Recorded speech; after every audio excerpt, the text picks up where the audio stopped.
In the last few minutes, a Reform candidate, Reform UK candidate, Liam Booth-Isherwood, who is standing in Irwash, has said that there were significant moral issues in parts of the party following reports of widespread racism and sexism, and he no longer wishes to be associated with Reform UK and has endorsed the Conservative Party. I think it's all a little bit too late and too slow, but nevertheless, he's done the right thing, and the party no doubt will say that he wasn't a real member and all this other sort of rubbish.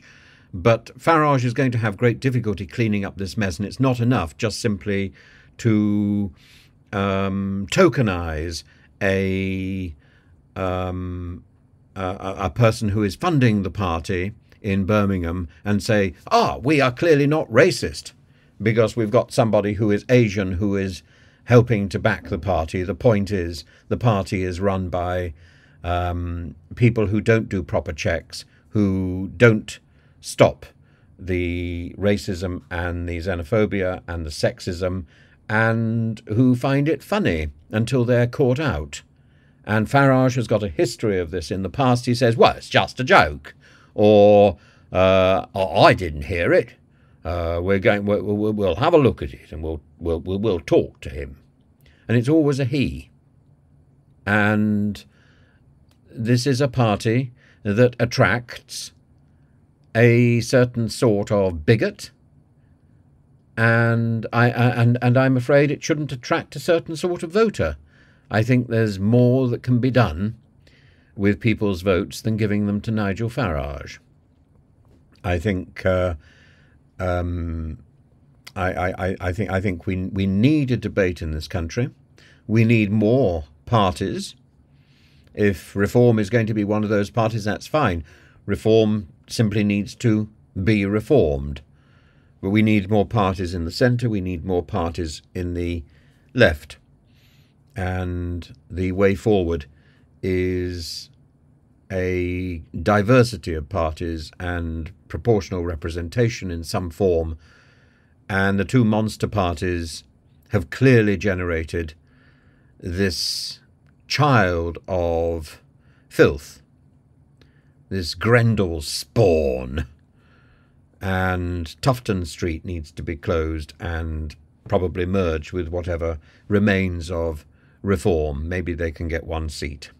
Maybe it can be renamed the Lavatory for the time being. It needs to clean itself up as well. The xenophobia and the screaming from the dispatch box, the screaming abusive language from the dispatch box needs to be a thing of the past, neither seen again in the chamber of the House of Commons from the Conservative or from the Labour side. Pillorying people of a particular group, that must be something that stops.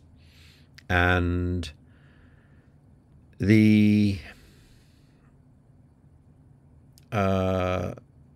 you know, even talking about slippery Sunak after Sunak has been abused by a member of his own party is unacceptable for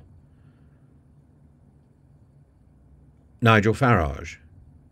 He needs to be very careful about what he says, because almost anything he says at the moment where he tries to poke fun at Rishi Sunak endorses the abuse that has already been made in his name. And it's no point in him turning around and say, it's just an actor, because it isn't proof that that actor was not a member of Reform UK.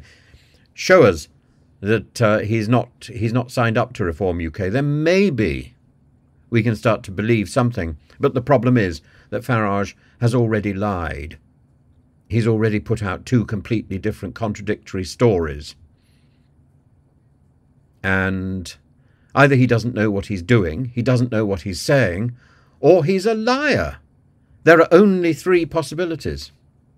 He's a fool or a liar. Let's narrow it down to two possibilities. Farage is a fool or a liar. One or the other, but he's not a leader.